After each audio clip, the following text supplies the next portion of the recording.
Hello, I'm Stings Volgan, and this is the rundown on the Call of Duty Black Ops 2 single-player campaign. So let's head into the options menu first of all. So here we have the pretty basic options: screen resolution, full screen on or off. We have an FOV slider, which is good to see. Low FOVs can be pretty uncomfortable for certain people. Can of course enable subtitles, and in the advanced options menu we have texture quality. Definitely want to set that to extra to get a slight upgrade from the console textures. We have TXAA for anti-aliasing. This is a relatively new form of anti-aliasing, and it seems to be working pretty well, so we'll definitely go with that. And of course you have FXAA, ambient occlusion, depth of field. Change whether or not you want, well, a ton of corpses littering the battlefield or just a few. You know, personal preference. You can choose whether or not to have a VSync on, and if you don't, you can actually uncap the frame limit, which is definitely good to see, so no more capped 30 or 60 FPS. And on the sound settings, there are a few presets which basically change different frequencies and boost, you know, certain frequencies and certain volume settings. So I just have mine set to the headphones preset, and it does the job, since I am of course using, well, a pair of headphones. In the controls menu, all of the keys are fully rebindable. Seems to work well enough. Alright, so we're going to head into the second mission of the game. This is called Solarium. Now this is set in 2025. I'll talk more about the settings in a little bit. Okay, so first of all, whenever you start a mission, you can customize your loadout. So you can choose between a ton of different weapons, which are unlocked when you play through the campaign. I have gone through and completed the campaign just so I can, you know, give a fairly reasonable view of the full campaign. Let's just have a look through all of these. Alright, so it's recommending that I use... we'll definitely want to use this. This is a pretty interesting thing indeed. This is a multi-shot explosive flechette launcher. And yeah, it definitely can do some damage, as you will soon see.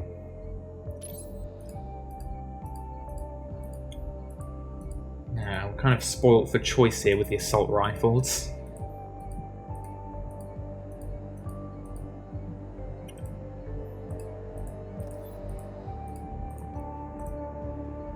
I'm just going to go ahead with the recommended weapon to save us time, otherwise we'll be here for a few hours and I'll save you guys from that.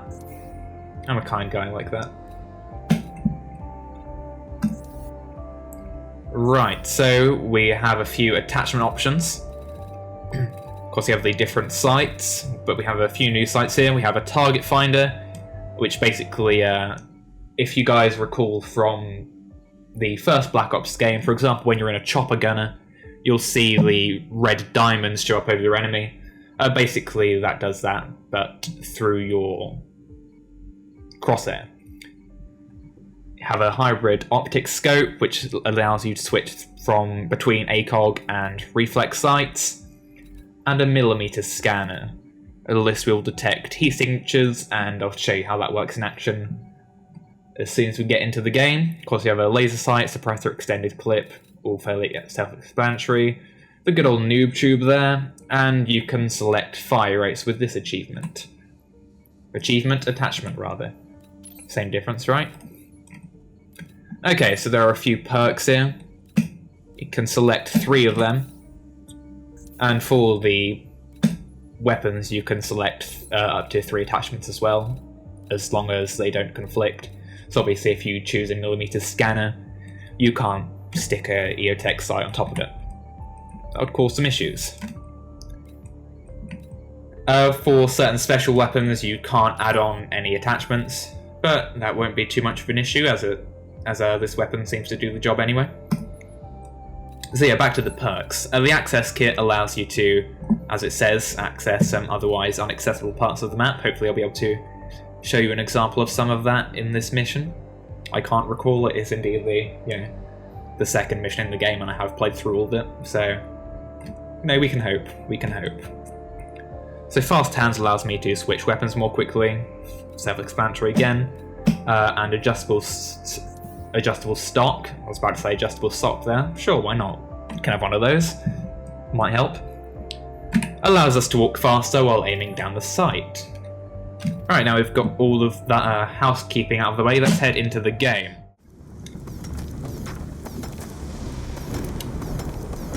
Yeah, that's right.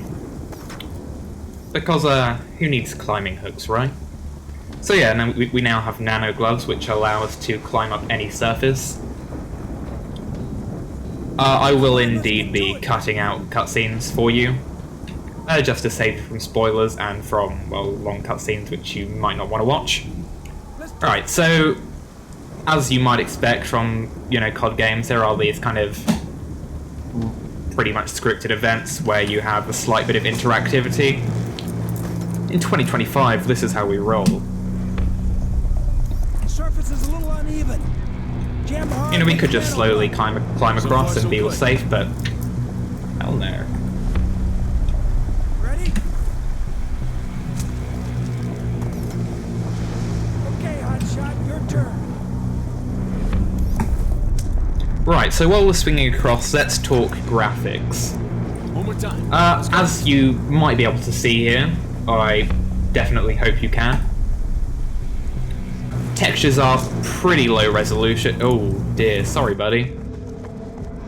Yeah, that's what happens when you try to talk factual while trying to survive. It doesn't go too well. So as you might be able to see, the textures are fairly low resolution, but they are high resolution than you will get on consoles. Quick cut, something interesting happens. Right, so if you want to find out how that went down, go ahead and buy the game. It was really something fantastic. You definitely don't want to miss that. Right, so we're going to go deploy a wingsuit here. I would talk about the graphics, but you know, there's stuff happening. And I'm sure you guys want to see this kind of thing. So, yeah. It's kind of how we roll. Right, so I'm going to try and talk about graphics while steering, and I'll, you know, give not dying a go. I wouldn't rely on it. But yeah, resolution on the textures is, well, it leaves a lot to be desired, frankly. But I have definitely seen worse. And as I said, is indeed an improvement over the console textures. But I mean, when you're not going close up, it doesn't look terrible, and you know, certain set pieces can indeed look pretty impressive. Unfortunately though, oh god, I forgot to deploy the parachute. That happens. Let's try that again. Unfortunately, there is little improvement over the past games. Apart from, well, the FOV slider, and you know, it benefits from slightly improved textures and improved visual effects. So I mean, well, you guys can see the graphics for yourself. You know, they're not terrible, but compared to certain things that we have out this generation, it is pretty lacking.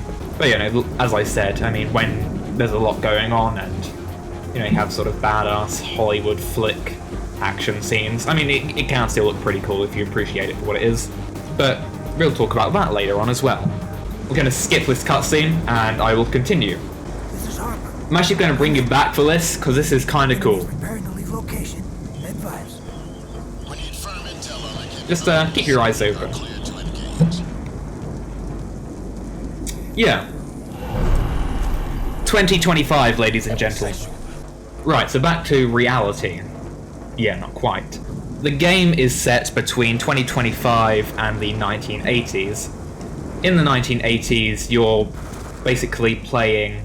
well, you're following Alex Mason and Frank Woods from the original games. Original game, rather. And, well, basically, in 2025, you're playing as David Mason. David Mason is the son of Alex Mason. And he's speaking to Frank in a hospital, I believe. Don't quote me on that. And Frank is recalling the past, and it has, you know, certain flashback scenes in the set in the late 1980s. It's basically flashbacks of their fanciful escapades. So, in the 1980s missions, the game feels pretty similar and feels very familiar to the original Black Ops game, as you'd probably expect, as it's a pretty similar era. However, in the 2025 missions, it's good to see that we actually have a little bit of, well, innovation for not quite the first time, but for the first time in a long time in the series. So yeah, Triac have decided to go ahead and give the future a go. Not far into the future, but, you know, further in the future than they've tried nonetheless. Which is definitely, you know, nice to see. And it seems like they're kind of starting to get the idea that they kind of benefit most when they just crank things up to 11 and just, you know, throw any sort of attempt at realism or true authenticity out of the window. As, frankly, a lot of parts of this game can be pretty fun because they are kind of crazy. And crazy over-the-top Hollywood action flicks can be enjoyable. You know, it's not necessarily a bad thing to admit that. Even though some people seem to feel it is. But, you know, to each their own, I guess. But yeah, it's definitely refreshing to see a certain amount of innovation in the series. It's not a huge amount of innovation. It's not quite, you know, everything we've been hoping to see from the Call of Duty series. It's not, you know, gonna totally change the game. But it is a start, and hopefully it is a sign for things to come. If that is the case, then, well, it's a good sign. As innovation is something which this series has been needing for a pretty long time, actually. Well, I mean, I don't know why I say that as if that's some bit of a, you know, new interesting insight. I'm sure a lot of you guys are aware of that.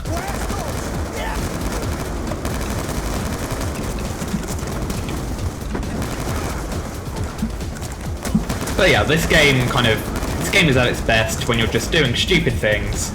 You're blasting loads of guys using cool, interesting guns. And yeah, this is the target finder from the loadout screen.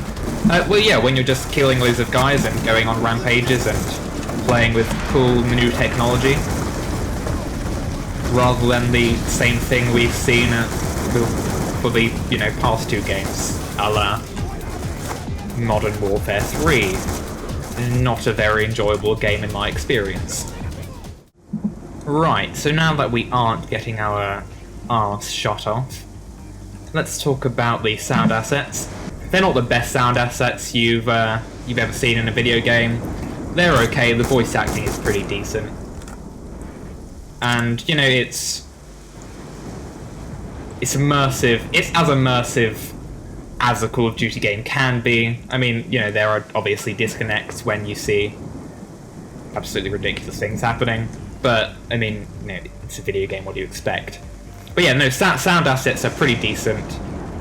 It's nothing to the likes of, you know, Battlefield 3, which has some pretty impressive sound assets indeed.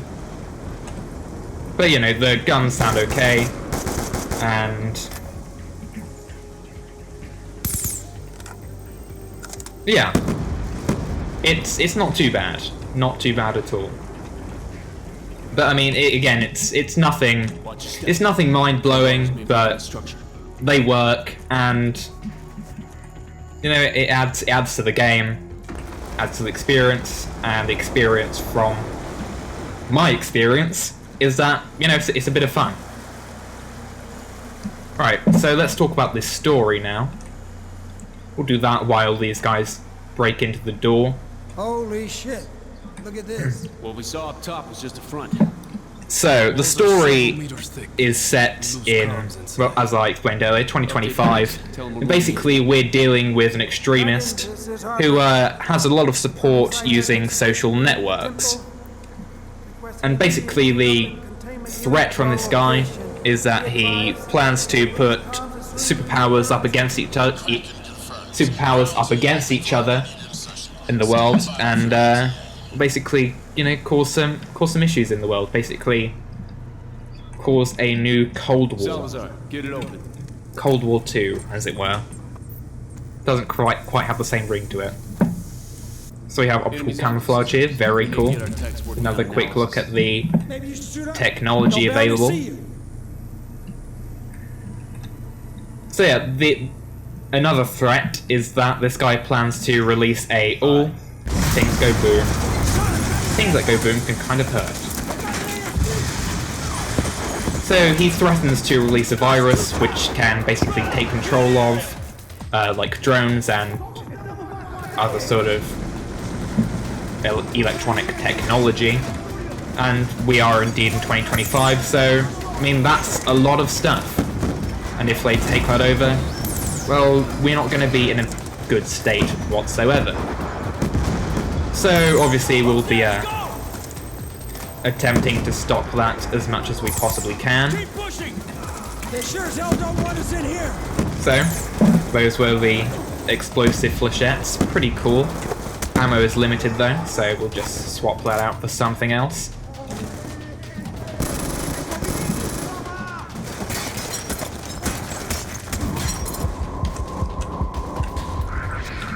The game also acknowledges kind of like political tension, rather than just being a matter of, you know, let's shoot all the guys in turbans with, you know, pineapples on their heads and whatever. Which is, you know, it's nice. It's a little bit more... I mean, it's still a ludicrous concept, but it feels a little bit more authentic than past games. That's not really saying much, but hey, it's there anyway. And there are, in fact, references to real-life figures, such as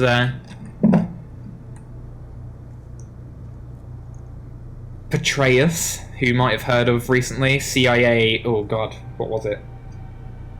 CIA something. I'm English, forgive me for not keeping track of, you know, American news. But he stood down recently for being a little bit naughty. But in this game, he is shown as the Secretary of Defense, and there is a ship which is boarded later on by us. Does the enemy board it? Oh, you have to find out, won't you? Start thinking, Salazar. That shit blows up real quick. But it is called the USS Barack Obama, which is, you know, fair enough. It's nice, I guess. Good on you, Barack, for being honoured in a Call of Duty game. Some of us could only wish. But yeah, I mean, it's nice. It's the story. I'm not going to lie to you by saying it's a super compelling story, but it's interesting, it's enjoyable, and, you know, as I've said before, it's fun.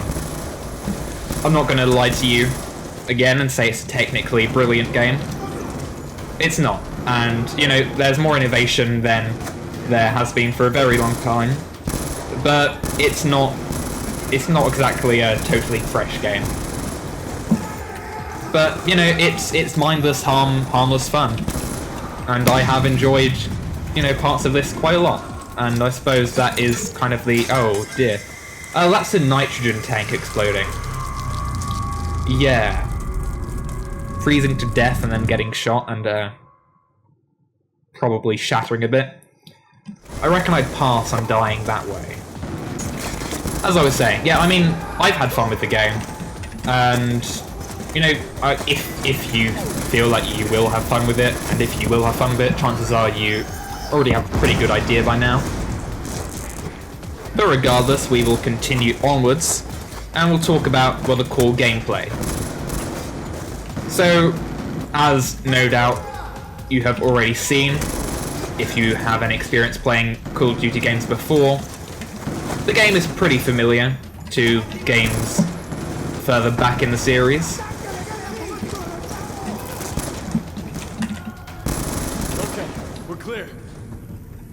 But nonetheless, as I have said and will say again many a time, no doubt, you know, it's similar, but I mean, for some people I doubt that'll be a bad thing. You know, the game makes a lot of money, has a large following, so it must be doing something right. But yeah, like I say, it can be a lot of fun. And, you know, it can just be a kind of mindless Hollywood action flick with some pretty crazy and over-the-top set pieces. But, you know, sometimes that's what you're looking for in a game. It doesn't always have to be this kind of deep, meaningful experience. You know, it's nice when it is, and I do definitely appreciate that now and then, but other times I can appreciate kind of shooting crap and killing things. Who doesn't now and then, right? Oh, that's perfectly normal, by the way. 2025, people are always locked up in lab storage units. Right, so here we are, back in action. One thing that I have noticed, I have tried the game at different difficulties, and, I mean, the game is definitely more enjoyable, most enjoyable I found at regular difficulty.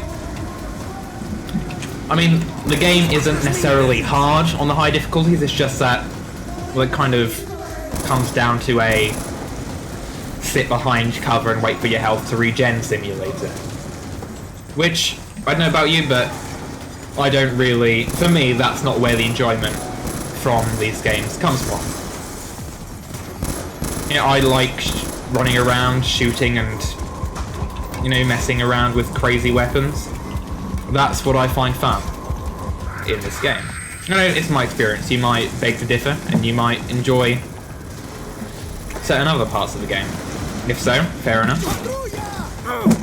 Feel free to let me know why, and let everyone else who is reading the comments know why. And it would help me out too. To get this video spread around a little bit. On your go. Self-plugging. Gotta love it. But yeah, I would recommend playing at low difficulty and running around and, you know, feeling like a Hollywood badass, as, like I've said, that's where this game's strengths lie. And that's where I've had the most fun. So, let's head back into the menu. Right, so you may have heard that this game, in fact, has a sort of RTS element. Let's take a look at that. So here we are.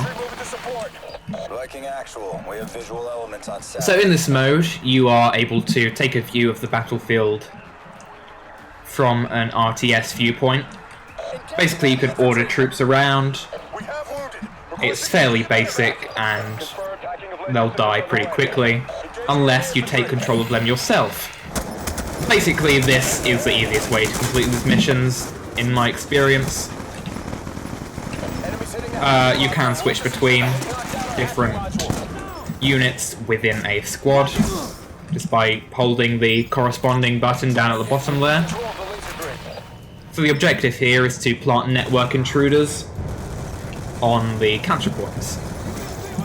Easy enough.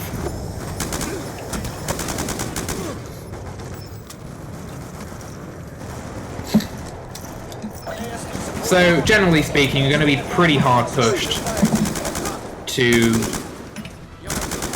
win this game from the RTS perspective. The way I've played it and, well, won, is just by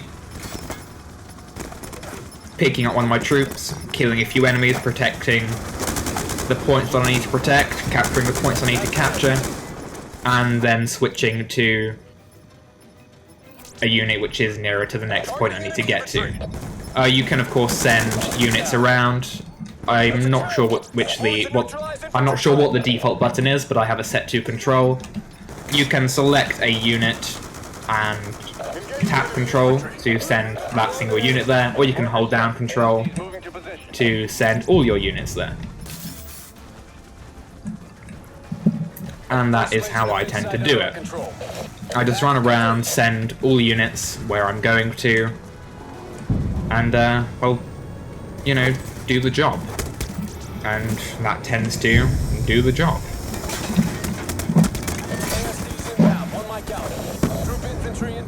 Ah, yeah, you might have noticed that. I kind of forgot about it. It is a wrist-launched grenade. It's pretty cool. It has a little guidance guide. Sure, that's what came into my head for some reason. Go me. guidance arc, I guess, would be the best way to put it. To show you the trajectory. Can I not say that? That's odd. Trajectory of your grenade. That's better. So yeah, I mean, it's pretty cool, I guess. It's nice to see grenades thrown from your wrist. You know, it's stupid and it's interesting. It's, you know, Hollywood. It's Hollywood. That's the best way to put it. It is Hollywood.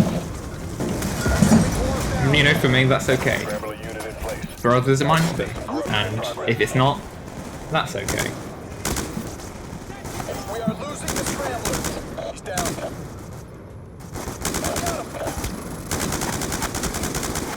Alright, so I'm just gonna give you guys a little idea of how things go over here. So I could, for example, just send a single unit, well, squad rather, over there, and they'll get themselves mown down pretty quickly. Yeah. Those droids are... drones.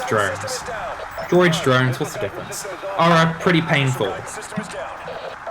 Pretty painful indeed. So, yeah, I mean, you're going to get mown down pretty quickly if you try to do it that way. So, I'll pass, and I'll just take them down the old-fashioned way, I reckon.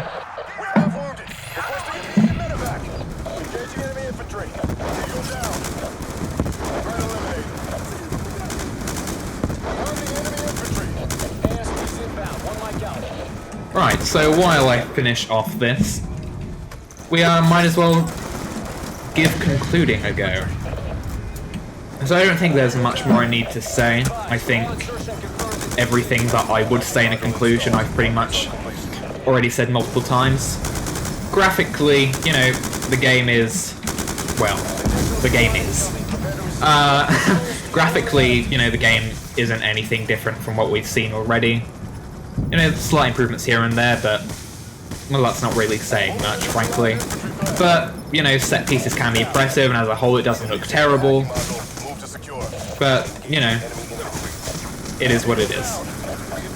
Sound-wise, again, you can kind of tell for yourself. It's not bad, it's not brilliant, but it does the job, and, you know, it adds up to a pretty fun, interesting experience. Gameplay-wise, it's familiar. There's a little bit of... God, wow, words have totally just gone from my mind. Innovation. You know, there's more innovation than we've seen for a pretty good while, which is, you know, it's good. It's nice to see indeed. So, I mean, overall, it's not quite what we hoped that it would be, if any of you have been following it. But it's a good start, and it's steering the right direction. It's a bit of fun, although it is, of course, it's an expensive bit of fun. So, you know, it depends. If you have disposable income, and this looks like your kind of thing, give it a go. If it doesn't, then, you know, I wouldn't blame you. You know, take from this what you will. It's just my insight into my experience with the game so far. Let me know what you think. If you can, please leave a like on the video. I'm just getting started, and it would really help me out to grow on YouTube, and it would help me to get an audience and push me to put out more videos more regularly. So that would be great. If you could send this video to some friends, that would obviously help me out a lot as well. Post a comment in the comment section down below. That would be great. Mainly, I really appreciate constructive criticism. Let me know what I did well. Let me know what I didn't do so well. How I could improve things. Let me know if you have any suggestions for games to play in the future. Games that are coming out in the future that you want me to cover. All that would be brilliant. Thank you very much for watching the rundown on the Black Ops 2 single-player campaign. I've been Sings Volgan, and thank you for watching.